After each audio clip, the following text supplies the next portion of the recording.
को क्यों जिंदा जला दिया है कि जिस माँ ने अपने आंचल का दूध पिला करके प्रत्येक जीव को बड़ा किया, आज वही माँ वही बेटी दहेज की खातिर मार दी जाती है।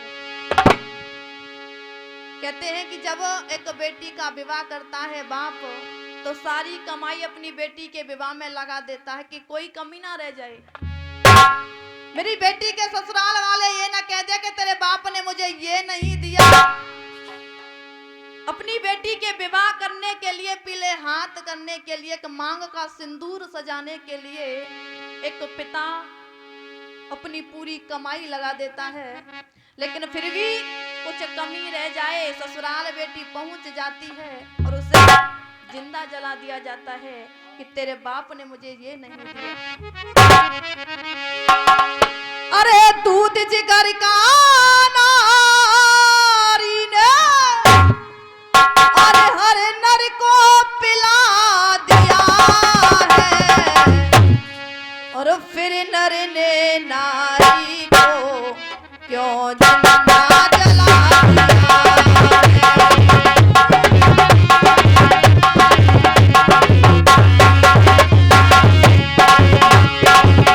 अरे दूध जिगर का नारी ने, हाँ दूध जिगर का नारी ने हर नर को पिला दिया है, और फिर नर ने नारी को जिंदा जला दिया है।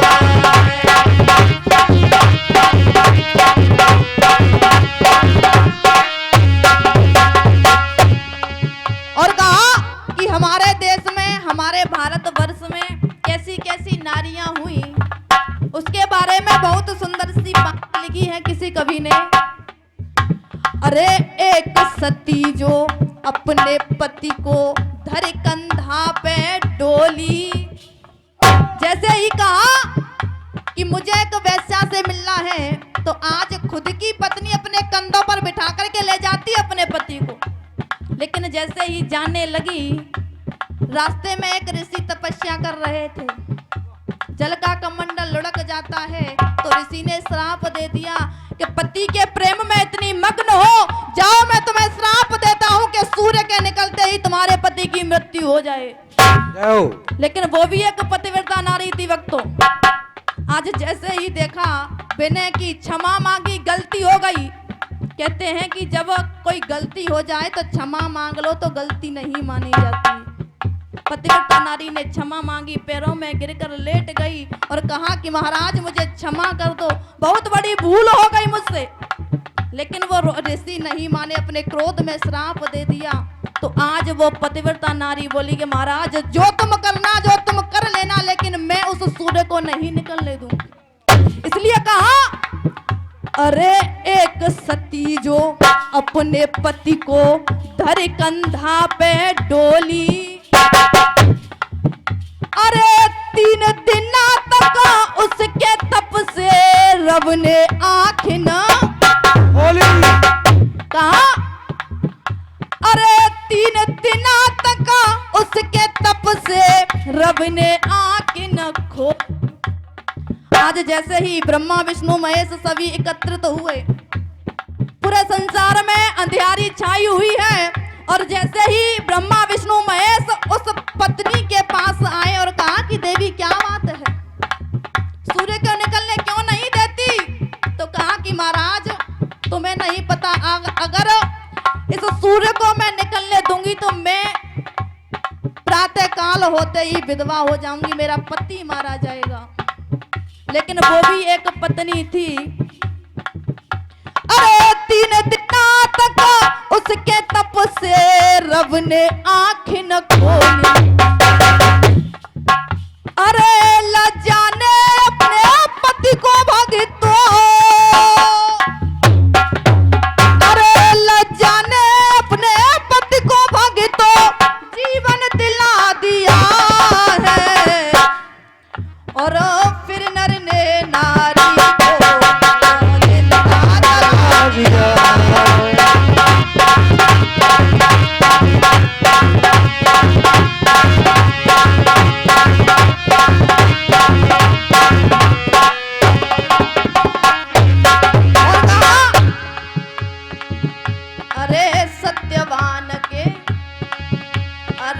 सत्यवान के लेन प्राण दे खो यमराज पठाए।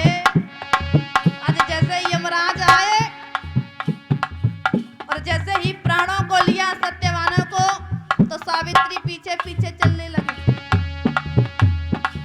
यमराज ने पूछ लिया कि देवी तुम कहां जा रही हो? सावित्री ने जवाब दिया, जहां तुम मेरे पति को लेकर के जा रहे हो मैं तुम्हारे साथ चल रही हूं। लेकिन वो भी एक पतिव्रता नारी थी। अरे सत्यवान के लेन प्राण दे खो यमराज पठाए। अरे सावित्री ने अपने पति के अपने प्राण बचाए।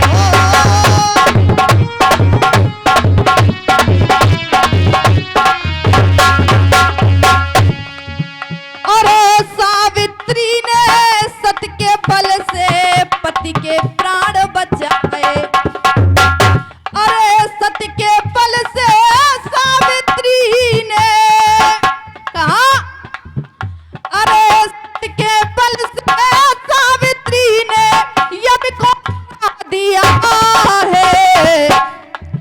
और फिर नर ने, हाँ फिर नर ने नारी को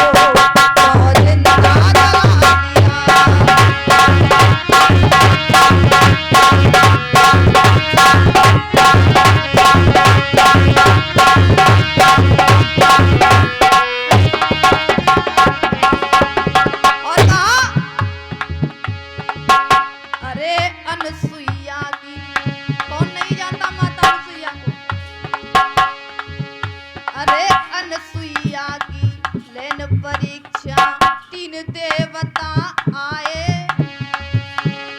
आज जैसे ही तीनों देवता आए और कहा कि हे माता हमें नग्न होकर के भोजन खिलाइए। आज जैसे ही सुनी माता अनुसुईया ने ऐसी बात, अपने कमंडल से एक जल लिया और जल के छींटे लगाए और 6-6 महीने के बालक बना दिए महाराज।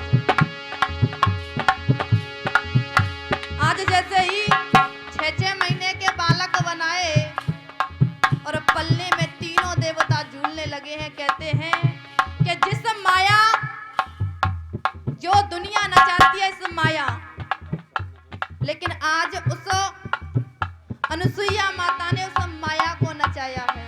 क्योंकि अपने पतियों को ढूंढने लगी सारी देवियां कि हमारे पति न जाने कहां गुम हो गए, हमें मिलते नहीं हैं। इसलिए कहा, अरे अनुसुईया की लेन परीक्षा तीन देवता आए। और बनाए बनाए के तीनों बालक पलना बीजा। अरे बनाए बनाए के तीनों बालक पलना बीज झुलाए। अरे नगिन होके माता ने, अरे नगिन होके माता ने उन्हें भोजन खिला दिया है। और फिर नर ने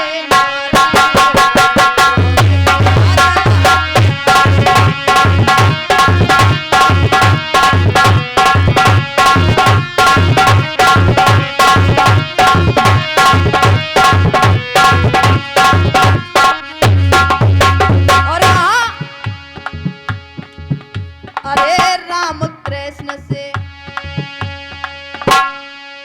अरे राम कृष्ण से महापुरुष देखो जा मैया ने जाए।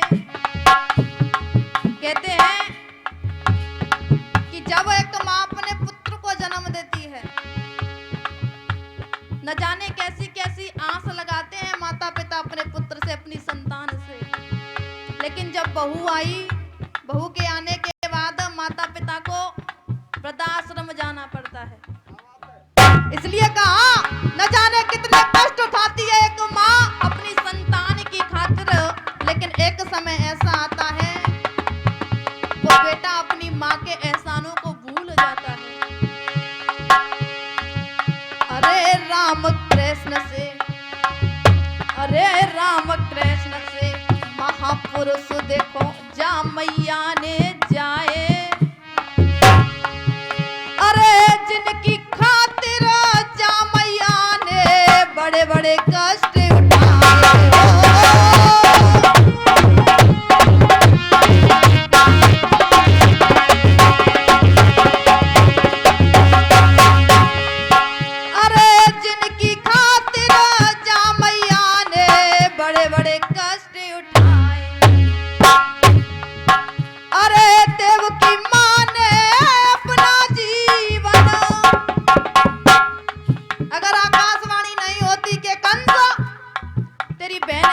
परम गर्व तेरा ही काल होगा। बड़े खुश होकर के तू अपनी बहन को विदा कर रहा है।